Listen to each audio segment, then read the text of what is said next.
Hello all అస్సలం అలైకుం welcome back to Inahara YouTube channel. ఈరోజు మన ఛానల్లో అయితే అటుకుల ఫ్రై అటుకుల మిక్చర్ ఎలా రెడీ చేయాలో చూసేద్దాం. ఇందుకోసం అయితే కావాల్సిన పదార్థాలు పచ్చిమిర్చి, ఆనియన్స్, కరివేపాకు, శనగలు, మినప్పప్పు, కందిపప్పు, ఆవాలు, జీలకర్ర ప్లస్ అటుకులు. ఇవన్నీ యాడ్ చేసి మనం అటుకుల ఫ్రై తయారు చేద్దాం. ముందుగానైతే స్టవ్ వెలిగించి ప్యాన్ పెట్టుకొని సరిపడా ఆయిల్ వేసి ఆయిల్ వేగాక ఆవాలు, జీలకర్ర వేసేసుకోవాలి. సో ఇవి కొంచెం వేగాక మనం కట్ చేసి పెట్టుకున్న పచ్చిమిర్చి, ఆనియన్స్ వేసుకొని మంచిగా వేగనివ్వాలి.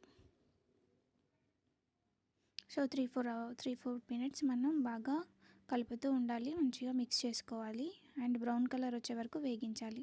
ఇప్పుడు కొద్దిగా పల్లీలు అనేవి యాడ్ చేద్దాం. పల్లీలు కూడా చాలా చక్కగా వేగనివ్వాలి. సో పల్లీలు కొద్దిగా వేగిన తర్వాత మనం పెట్టుకున్న మినపప్పు ప్లస్ అండ్ శనగపప్పు యాడ్ చేద్దాం. చూడండి ఎంత బాగా అయితే వేగిపోయాయి కదా మంచిగా. ఇప్పుడు కొద్దిగా కరివేపాకు కూడా యాడ్ చేద్దాం. అన్నీ ప్రాపర్గా మిక్స్ అయ్యి మంచిగా వేగనివ్వాలి. చూడండి మంచిగా అయితే బ్రౌన్ కలర్ లాగా వేగిపోయాయి. ఇప్పుడు సరిపడా పసుపు అండ్ రుచికి సరిపడా సాల్ట్ వేసేసుకొని మిక్స్ చేసుకోవాలి. ఇప్పుడు మనం పక్కన పెట్టుకున్న అటుకులు వేసి దీంట్లో వేసేసి ప్రాపర్గా కలపాలి.